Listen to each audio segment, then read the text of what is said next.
Rain poured down from the sky like endless sheets of silver, drowning the city streets, and in the middle of that storm a man named David stood frozen, his jacket soaked through his skin, trembling not from the cold but from the sight before him, because the old woman he had helped only the night before was lying in front of him now on the hospital bed, her frail hand clutching a blood-stained note, and her eyes staring up at him with a mixture of sorrow and urgency. As the door to the room creaked open behind him, he turned sharply, his heart pounding with dread and confusion he did not understand.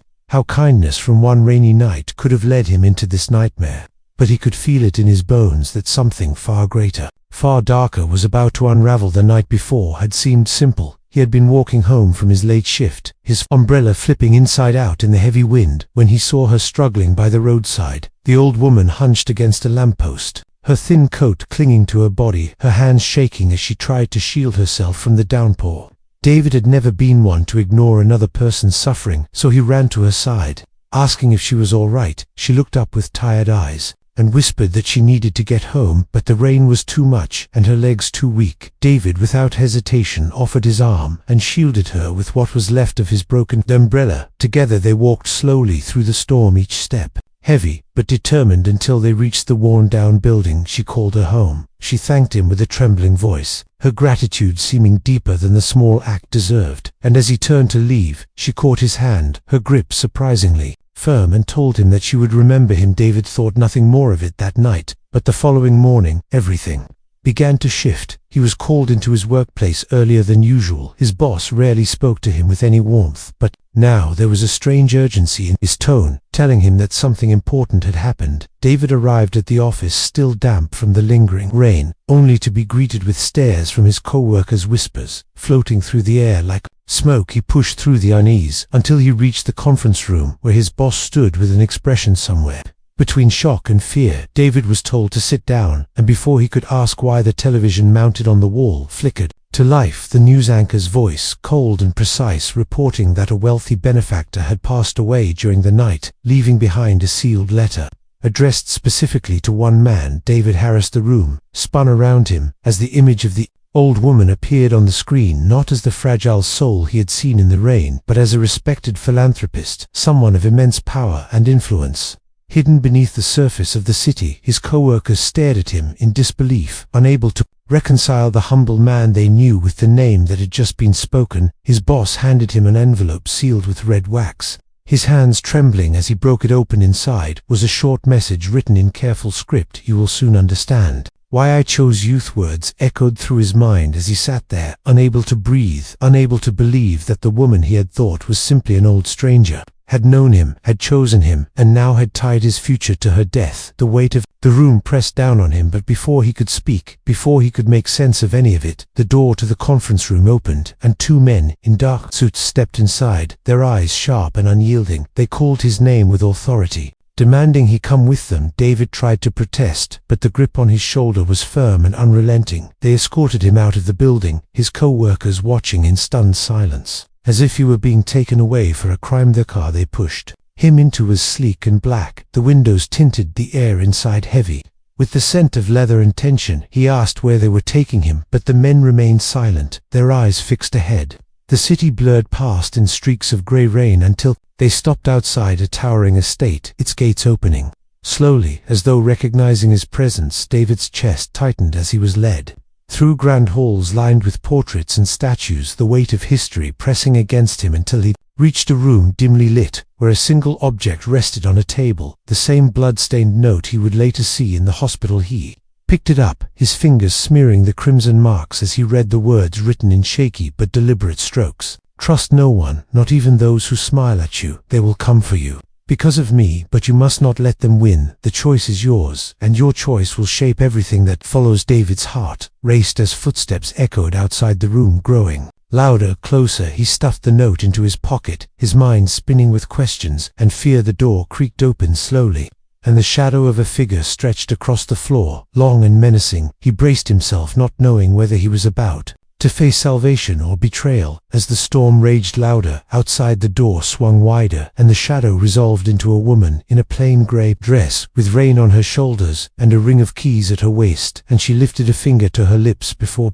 a single word could leave his throat, and in a soft, urgent voice she said, "You cannot be here. Sir, the men who brought you are not from the family. Please follow me now if you want to leave this place alive." And David moved because something in her eyes was steadier than the storm, and because he felt the pull of danger tightening around his ribs like a cord sheet, led him through a narrow service corridor that smelled of polish and old wood, her keys whispering against her hip as shoes thudded. In the hallway they had left, and a muffled voice asked, "Where is he?" And another voice answered, "Check the study and the gallery and the basement," and the woman in grey did not break stride. She swung open a door hidden behind a curtain of velvet, and motioned him down a steep stairwell with steps that groaned like tired bones, and he followed with his hand on the rail and the blood-stained note hot against his thigh, as if it were alive in the dim light of the passage. She whispered, "My name is Rosa. I kept house here for 27 years, she said. "Miss Evelyn trusted me with corners no one else sees, and last night after the storm she called and used the word for emergency and told me a man would be brought against his will, and I was to get him out, because wolves were already at the table. They think you are carrying something they want." And David asked, "What could I possibly be carrying?" And Rosa looked at the outline of his pocket and said, "A choice." Then she reached into her apron and pressed a small brass key into his palm with the number 13 scratched by hand on its head, and she said, "She told me to give this to Lantern." And David felt a strange pull at the back of his mind and asked, "Who is Lantern?" And Rosa said, "The one who shared his broken umbrella and walked her home." And David understood. They slipped into a long kitchen where copper pans hung like old suns, and the storm clattered on the broad windows, and Rosa cracked the service door to the rear lane and told him to keep his head down and not to look back, and he stepped into the rain again, the cold air scraping his lungs clean, and a black car rolled to a stop beside the loading bay, and a woman in a dark coat stepped out without an umbrella, her hair slicked to her cheeks, yet her face calm in a way that made the rain seem like theater. She lifted a leather wallet and flashed a seal and said, "David Harris, my name is Miriam Hale. I am counsel to Miss Evelyn Rowe, an executor of her estate. I am here to keep you from being used and hurt, and if I am lying, the ocean is a desert, and the lighthouse is asleep." And David froze because the lighthouse was the last word on the note, and he showed her nothing yet knew she spoke the code meant. For him, Rosa nodded once to the stranger and closed the service door behind him and locked it twice, and Miriam motioned to the car and said, "Please get in, because the men behind are impatient and they are not kind." And David slid into the back seat with his heart rattling but his spine straight, and Miriam took the front, and the driver pulled away, and the mansion gates shrank in the mirror. As two figures burst through the rain, too late to catch them, Miriam spoke without turning her head to look at him, and the rhythm of her words was a steady rope in rough water, and she said, "Miss Evelyn is not only a benefactor, she is the quiet owner of corners in this city that hold other people up. When their feet break, she chose to live simple in public because she had learned that wolves follow gold, and she told me she met someone last night who believed in shelter more than show, and it gave her a reason to move faster with plans she had delayed for years." And David asked, "Why me?" And Miriam said, "Because you offered help without asking for anything, and because you understand rain, and because somebody in your past needed you, and you learned how to lift without applause." And David stared out at the grey streets and felt a heat rise in his throat that was not anger and not grief, but a knot made of both. She continued and said, "There is also a conflict in her family. Her only son Daniel has a hunger for control that she cannot feed. There are companies in the shadows that he would break open just to sell the pieces. His friends want names and keys and signatures. If they get you, they will use fear to pull from you what they think you carry." And David asked, "What do they believe I carry?" And Miriam said, "A map to a vault, and a password born as a phrase, and a choice no one else can make." And David pressed his hand to his pocket where the note rested, and the brass key warmed his skin like a sun inside a storm. The car veered left and slowed near a hospital wing where lights burned through the rain, and guards held the door against the press of umbrellas. Miriam handed David a visitor badge and whispered, "Miss Evelyn is alive and conscious for now. She insisted on being moved under a name the public does not know. We will walk in calmly. We will say nothing about keys or vaults or notes. "We will let her speak first," and they moved through bright corridors that smelled of antiseptic and thunder. And David felt the strange weight of attention tilt toward him as nurses glanced up and then away, as if they had been told to expect a man like him with eyes that searched for exits. In a private room tucked at the end of a quiet hall, an old woman lay propped by pillows, her hair a silver cascade against white sheets, and her eyes clear as winter rivers, and David recognized her face from the storm and from the portrait in the hall that he had only glimpsed before Rosa pulled him away, and he felt both a pull of tenderness and a flare of anger, because this was too big for a man who only wanted to go home. And the old woman lifted her hand, and he went to her, and she gripped his fingers with a strength that surprised him, and she said, "Thank you, Lantern," in a voice as thin as paper, yet steadier than the beeping machines. She nodded toward Miriam, who closed the door and took position by it, and then she looked back to David and said, "Last night was not an accident. I put myself in the rain because I needed to see what kindness still looked like without cameras, without reward. And then I saw you, and I knew you were the right one." And David swallowed hard and said, "The right one for what?" And Miss Evelyn closed her eyes a moment, as if choosing the exact weight of truth, and then said, "For the decision that will save many, or break many." Her breath hitched, and she pointed at the note in his pocket, and he handed it over.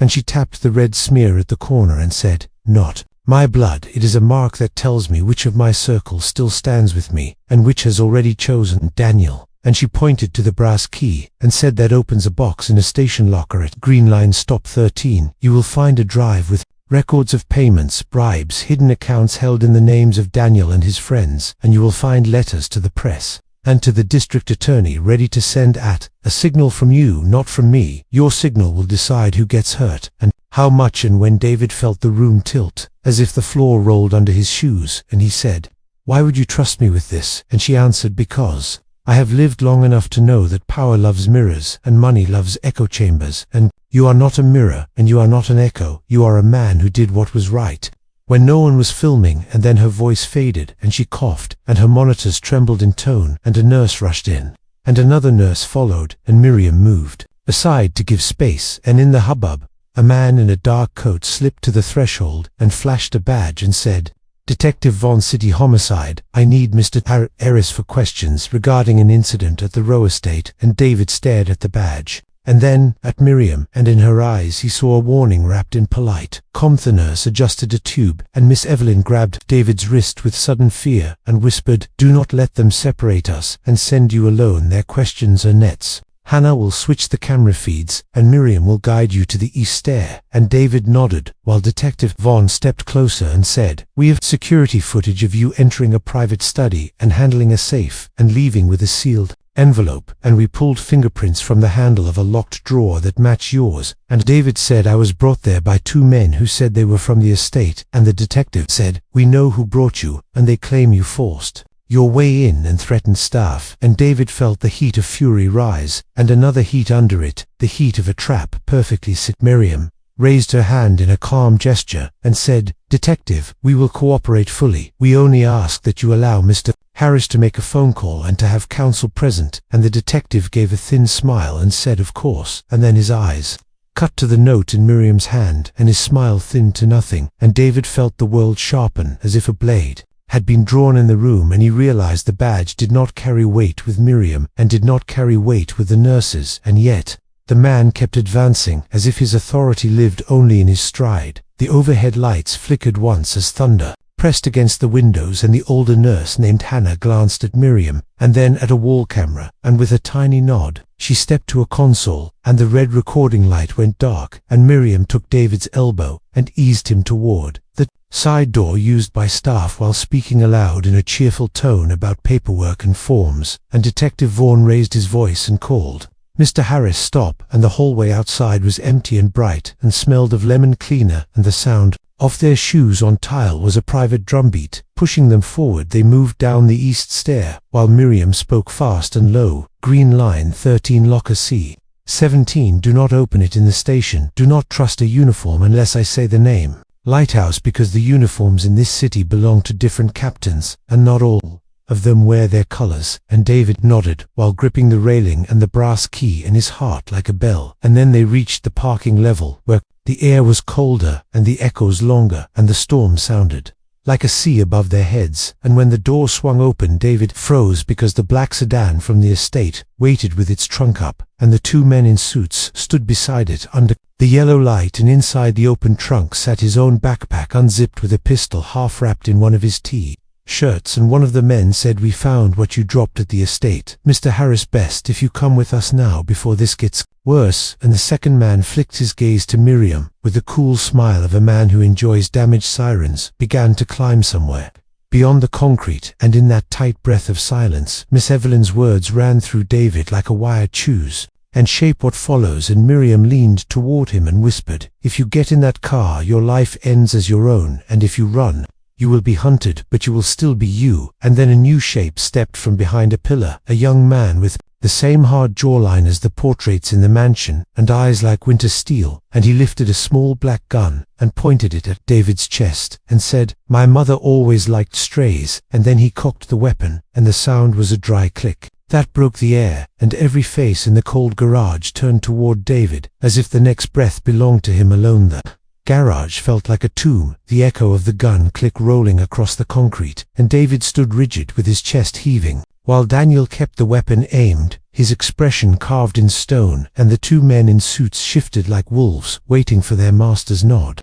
Miriam stayed by his side, her hand hovering near his sleeve, as if ready to pull him toward flight. And the storm above rumbled like a warning, but no one moved until Daniel spoke, his voice low and steady. "You think one night of rain makes you chosen. You think her weakness gives you strength. She should have left nothing behind but ashes and accounts. Yet she gave you a key, and that makes you a liability to Bid's mouth was dry, but his voice cut through the space. "I never asked for this. I helped her because she needed help. That is all." And Daniel's eyes narrowed, and the corner of his mouth twisted into a smirk that carried both cruelty and youth. He lifted the pistol, pressed it under David's chin, and whispered, "Then give me the key and walk away before the storm decides for you." Miriam shifted her stance and said, "Daniel, your mother is still breathing. You shoot him, and her last witness is gone, and the courts will not forgive blood so close to her bed."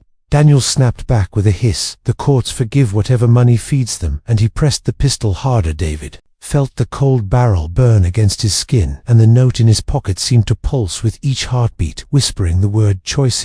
Siren wailed louder outside the garage. Drawing closer, the men in suits exchanged a glance, and Daniel's smirk faltered. The sound of approaching police cut through his arrogance for a second, and in that second, Miriam's hand darted up and struck his wrist. The pistol clattered to the floor, sliding under a parked van. David staggered back, gasping as the suits lunged, but Miriam shouted, "Run," and shoved him toward the exit door. David's legs moved before his mind caught up, his shoes pounding the slick floor, while shouts and curses erupted behind him. He burst into the stairwell, heart-hammering, ears ringing with the clash of pursuit. Miriam close behind her hand, gripping his shoulder and urging him downward. The door at the bottom slammed open to the outside, where rain hammered the asphalt and blue flashes from approaching patrol cars cut through the night. David ducked behind a dumpster, his breath ragged. Miriam crouched beside him, her face pale but fierce. She hissed, "We cannot be caught by uniforms, not yet." We moved to the subway. Green Line 13 now, and she pulled him into the storm. They ran through alleys and across empty intersections. Their bodies drenched the city around them, a blur of wet concrete and glowing traffic lights. David's lungs burned, but he pushed forward, gripping the brass key in his pocket, as though it were the only thing anchoring him to this reality. By the time they reached the station entrance, his body was trembling with exhaustion, the neon sign flickering above the stairwell like a dying heartbeat. Inside the station, the air was thick with dampness and the smell of iron tracks. A few stragglers moved across the platform, but otherwise, it was quiet. Miriam guided him to a row of lockers, numbers painted in chipped white, her voice barely audible. Over the hum of train C-17 she whispered, and David found it immediately, the key fitting smoothly into the lock, with a click that echoed louder than thunder in his head. He pulled the door open, and inside sat a small black case, no larger than a lunchbox, with a biometric scanner on the lid. His stomach clenched as he lifted it into his hands, the weight far heavier than it appeared. Miriam leaned close, her voice steady, open. "It only when you know you can survive the truth." And David asked, "How will I know?" And she said, "When the truth is the only weapon left to you." A movement flickered at the corner of his eye, a man in plain clothes leaning against a pillar, watching them too intently. He lifted his phone to his ear, though his Lips did not move, and David felt the trap tighten again. Miriam whispered, "Close the locker, take the case, and walk casual. They will not strike with witnesses." And David slid the case under his coat and shut the door. But as they moved toward the exit, the man at the pillar straightened and stepped into their path, flashing a badge. "Detective Vaughn." Again, his eyes sharp and cold, he said, "Put it down." "Mr. Harris, put it down." Now David froze, his pulse thundering in his ears, commuters turning curious eyes toward the scene. Vaughn's tone carried authority that pinned him in place. But Miriam stepped forward, her voice calm and clipped. "Detective, you have no jurisdiction here. This station belongs to transit authority, not homicide." And Vaughn's lips curved in a humorless grin. "Authority follows the case, and the case follows him, and the case is in his hands." The crowd stirred uneasily, phones lifted to record, but Vaughn ignored them, his focus a predator's lock on David. A second later, a pair of uniforms appeared at the top of the stairs, their hands on batons, their eyes darting between Vaughn and Miriam, and David knew all. If he hesitated one breath longer, he would be dragged into chains. Miriam's hand brushed his. She whispered, "Lighthouse," and that one word cracked his fear like glass. He shoved past Vaughn into the surge of passengers and sprinted toward the opposite exit, the case banging against his ribs as shouts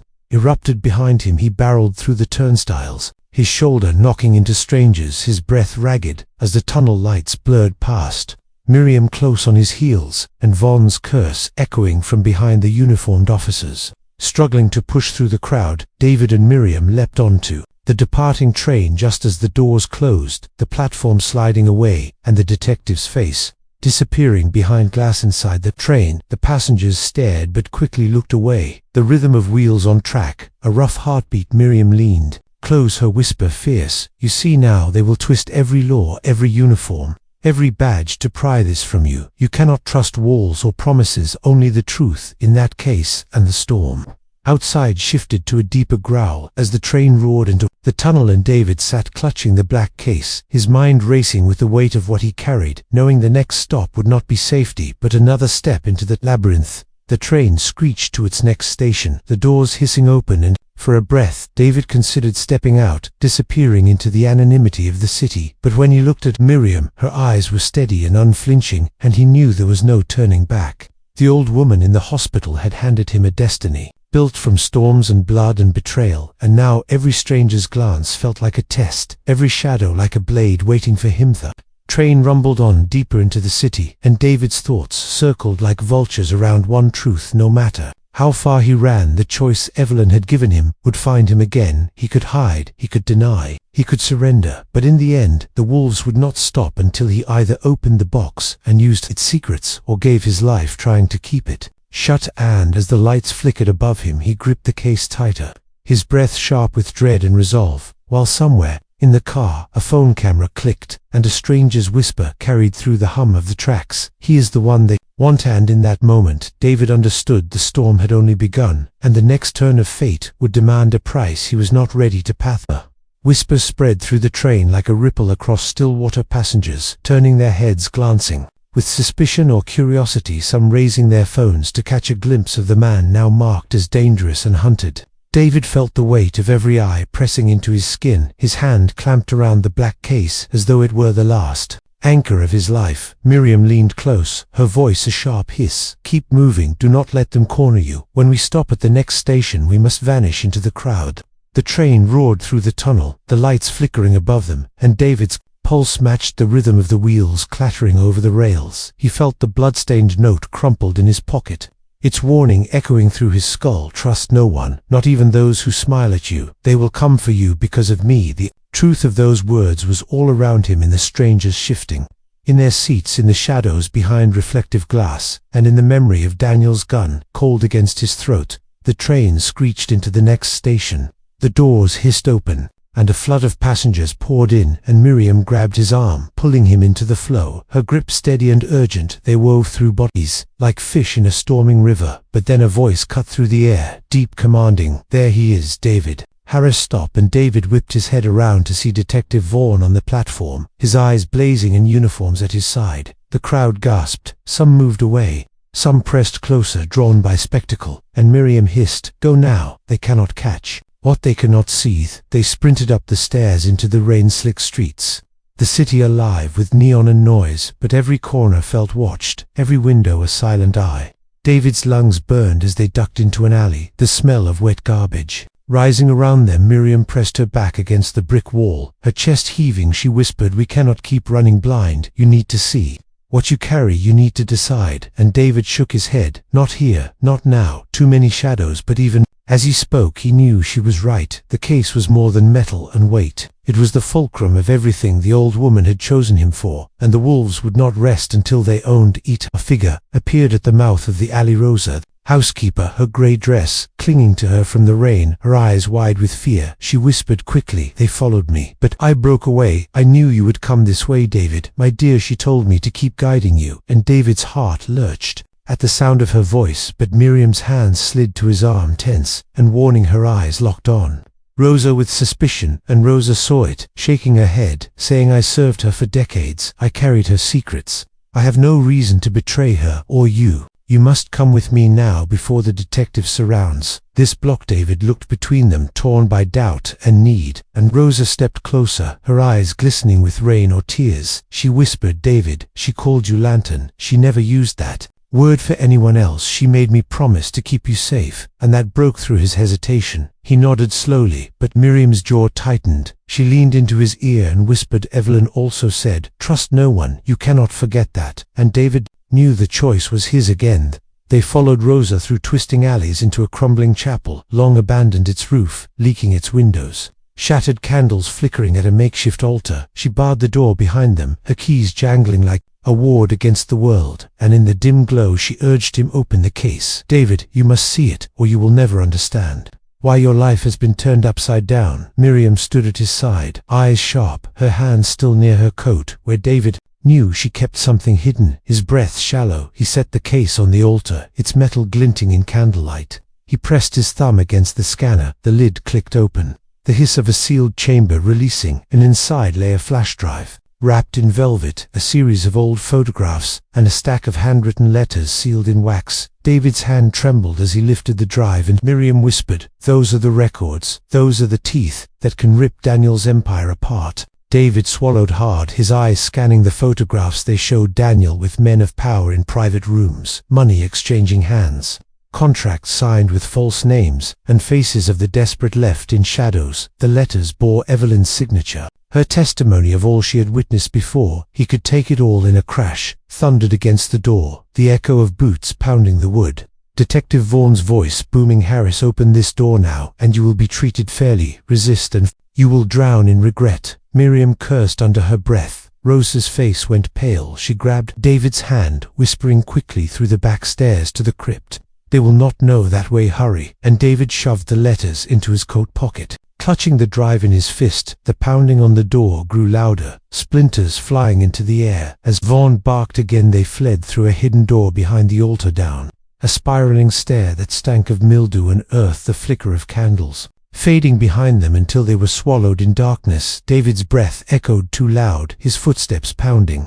Miriam's voice sharp and low, "Stay close, do not trip." And then a crash above them, the chapel door breaking, shouts filling the hall. Vaughan's voice like a blade cut the shadows. "Spread out, find them, do not let them leave." The crypt opened into a tunnel leading beneath the city, damp stone walls glistening with moisture. Rosa hurried ahead with a lantern, her grey dress flowing like a ghost, Miriam behind her, eyes darting to every side passage. David's chest tight with fear and adrenaline, the black case clutched in his arm, and the flash drive in his pocket, pulsing like a heart. The tunnel bent and twisted until a rusted grate opened into a storm drain. They clambered out into the open night, rain pouring heavier than ever, the sound of pursuit muffled behind them for now. But as they staggered into the open street, headlights cut through the rain, a car pulling to a halt, and Daniel stepped out, his suit immaculate despite the weather, his hair slicked back, his smile cold and triumphant. He clapped, slowly, mockingly, his voice smooth. "You did well, Lantern, carrying my inheritance this far, but you should know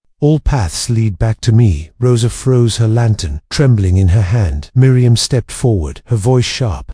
"Daniel, your mother gave him the right to choose, not you." And Daniel's smile widened. "Choice is an illusion. Power is the only truth, and tonight power belongs to me." He snapped his fingers, and figures emerged from shadows, armed men with hard eyes surrounding them in a half-circle. David's pulse surged, his breath shallow. Rosa whispered, "We must run," but there was nowhere left. The circle was closed, and Daniel stepped closer, his hand outstretched. "Give me the drive. David and I will let you live. Refuse, and you will die here in the rain, like the fool you are." David's grip tightened around the drive, the blood-stained note crumpled. In his other pocket, Evelyn's words echoing, "Trust no one, not even those who smile at you. They will come for you.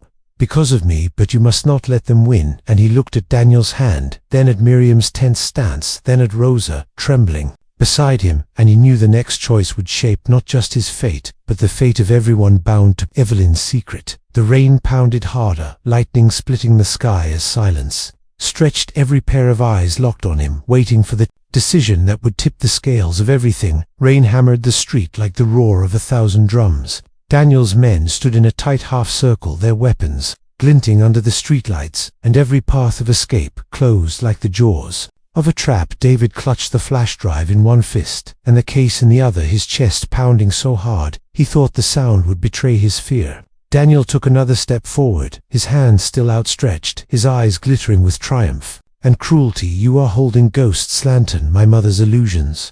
Worthless scribbles, give them to me, and perhaps I will let you crawl away alive." Miriam shifted slightly, her coat moving enough to reveal the shadow of a weapon at her hip, her voice cutting through the storm, steady and sharp. "You know they are not worthless. Daniel, you know that drive holds enough to tear your empire apart." And Daniel's smirk widened. He tilted his head as if amused, his voice dripping with mockery. "And yet, here you are, standing in the rain, protecting paper and pixels for a woman too weak to finish her own fight. Tell me, Mr. Harris, what has she given you but fear and a target painted on your back?" Rosa stepped forward, lantern trembling in her hands, her voice rising with desperate courage. "She gave him hope, Daniel. She gave him truth, something you never understood because you were too busy devouring everything you touched." Daniel's face hardened, his eyes narrowing, and with a flick of his wrist he signaled one of his men to seize her. The thug lunged forward, grabbing Rosa's arm, and she cried out, the lantern crashing to the ground, extinguishing in the rain, darkness swallowing the circle. But before panic could overtake them, lightning ripped across the sky, throwing white fire over every face, and in that brief light, David saw the raw malice in Daniel's eyes, and he understood there would be no bargaining, no Mercy's heart thundered with the words Evelyn had left him. "Trust no one, not even those who smile at you, but you must not let them win." And he knew now was the moment. Choice was no longer a distant thing, it was a blade pressed against his throat. He gripped the drive tighter, lifted it high above his head, and shouted, "You want it? Come and take it," his voice carrying through the storm.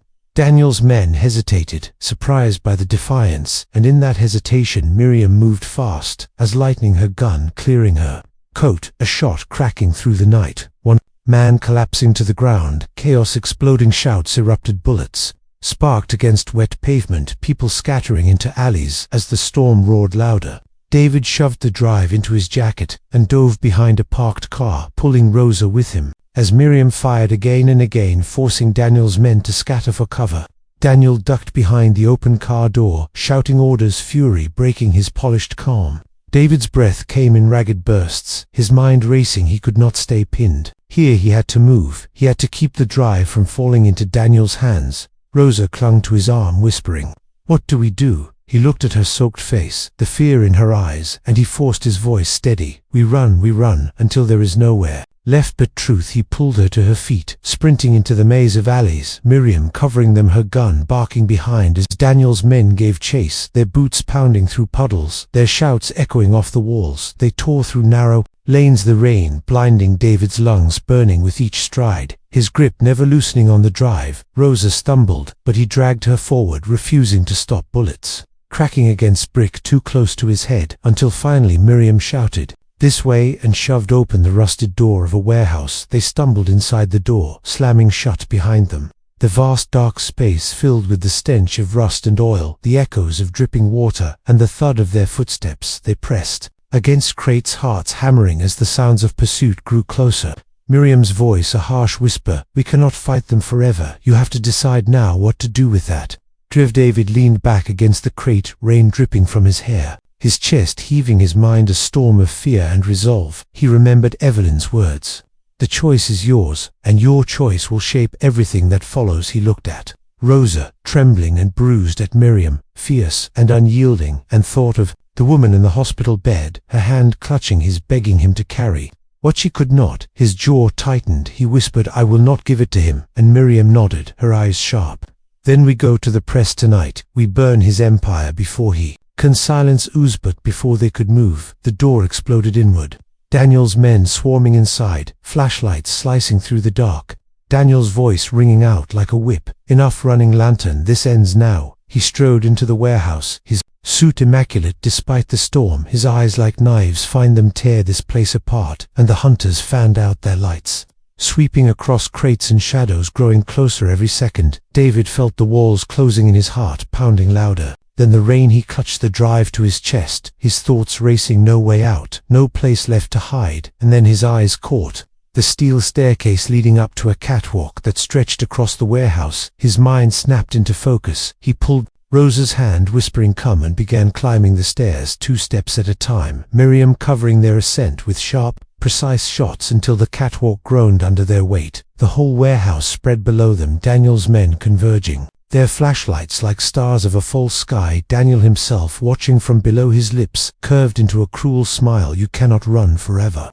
Harris, gravity is not your friend." David stared down at him, the flash drive heavy in his palm, the weight of Evelyn's choice crushing him, and suddenly the words she had spoken lit inside him like fire. "Save many or break many." It was not only about survival, it was about ending the cycle. He lifted the drive high above the catwalk, shouting, his voice echoing through the cavernous space, "This is what you want. This is what you kill for. But if it dies with me, you get nothing." And Daniel froze, his eyes widening, fury flashing across his face. David's fingers loosened as if he might hurl the drive into the shadows of machinery below. And for the first time, Daniel's mask cracked, fear flickering through his arrogance. Miriam shouted, "Do it, David. Make him crawl for once in his life." Rosa gasped, "No, David, if you destroy it, her truth is lost forever. The city will never know the monsters behind the glass." And David's body trembled, torn between the two voices, the two paths, his every muscle screaming with the weight of choice, the storm rattling the roof above, the thunder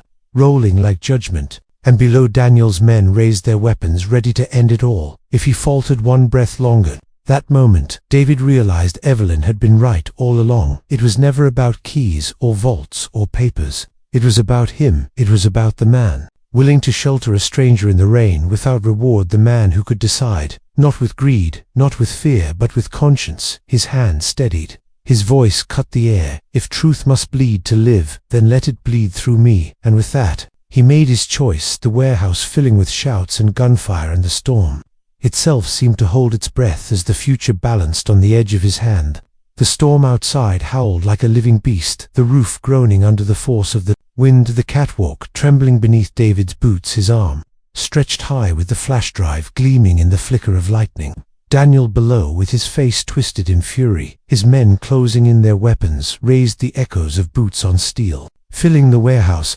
Miriam's gun barked once, twice, sparks raining from the railing. Rosa clutching David's sleeve with trembling hands, her eyes wide with both fear and faith.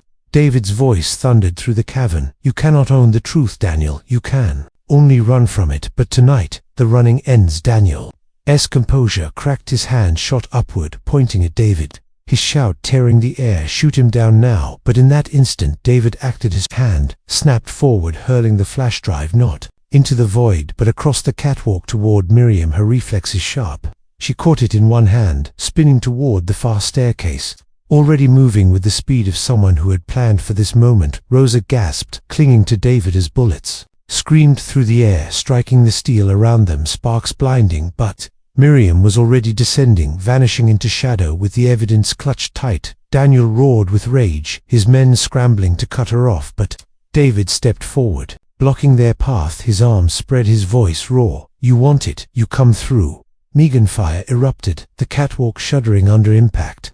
David grabbed Rosa, pulling her toward the opposite side, bullets slicing through the storm of noise until they tumbled behind a stack of crates. David's chest heaving, his vision swimming, but he would not break. Rosa clutched his face, whispering, "You cannot die here. You are the lantern." She trusted you are the fire in the storm, and her words seared through him, giving him strength to rise again. Below chaos reigned Miriam, darting between cover, trading shots with Daniel's men every move, drawing them further from David. Daniel himself, snarling orders, his polished mask completely shattered into raw desperation and hate. David seized the moment, dragging Rosa down the stairs, his mind focused on survival, on escape, on keeping Evelyn's choice alive. They crashed through a side door into the alley, rain pouring over them like baptism. Miriam emerged. Seconds later, blood on her sleeve, but fire in her eyes. She thrust the flash drive into David's hand, saying, "It has to go out now. The press, the attorney, anyone who cannot be bought." Sirens wailed in the distance, growing louder.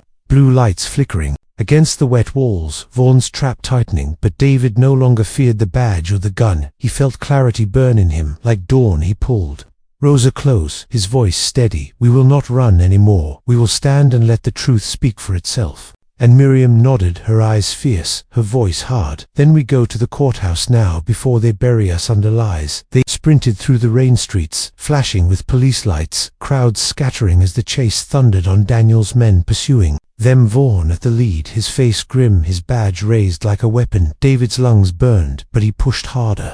The courthouse steps rising before them like a mountain in storm. He staggered upward, dragging Rosa with one hand, clutching the drive. In the other, Miriam covering them with the last of her ammunition, shouting at the top of her lungs to draw attention, to bring eyes to their struggle. At the top of the steps, the courthouse doors loomed heavy, guarded by officers who turned, startled by the chaos. David thrust the flash drive toward them, his voice breaking with urgency. "This is the truth. This is what they are killing for. Take it before it dies." "With me," the officers hesitated. But Vaughn's shout came from behind. "Do not listen. He is a suspect. He is dangerous. Seize him now." But David's voice cut through, louder, stronger. "My only crime was kindness, and the world must not kill kindness for power." The officers wavered, confusion flickering in their eyes. And then Rosa stepped forward, her soaked grey dress clinging, her voice rising with unshakable faith. "This man saved me. He saved her. He saved us all. If you take him, you take the truth and bury it forever." And in her trembling words, there was something undeniable. Human, raw and real. One officer reached for the drive. David placed it firmly in his hand, whispering, "Protect this more than me." The crowd that had followed the chase began to swell. Reporters arriving, cameras flashing, voices shouting questions. Vaughn lunged forward, fury etched into every line of his face, but Miriam blocked him, gun raised, though empty, her stance daring him to strike in front of the world. Daniel appeared at the edge of the crowd, his suit drenched, his eyes burning with rage. But now cameras turned to him, and his mask could not hold under the weight of exposure. The people pressed closer, the chant of "Truth, truth, truth," rising from throats tired of shadows and silence. In that roar of voices, the police stepped between Daniel and David, shielding the man who had carried the storm. Evelyn's choice no longer hidden, but rising like fire through rain. Vaughn cursed, spitting threats, but the cameras had caught everything, his authority unraveling under the gaze of the crowd. Daniel's men slipped away into the alleys, their courage gone when power shifted, and Daniel himself was dragged down the steps by officers, his voice screaming empty promises of vengeance. David collapsed to his knees, the rain washing blood from his arm, his chest heaving. Rosa kneeling beside him, her hand on his face, whispering, "You did it. You carried the light." And Miriam crouched on his other side, her voice soft. Evelyn would be proud. And in the distance, as dawn cracked through the storm, David thought he saw the faintest image of the old woman smiling from the rain, her eyes clear and full of peace before fading into morning. The courthouse doors opened wide, the truth spilling out into the world, and David knew his life would never again be his own, but he also knew the burden had been worth it. Evelyn's words echoing in his soul, "Sometimes losing everything is the only way to find who you really are." He closed his eyes against the rain and whispered to himself, "I am the lantern, and the storm has passed the end."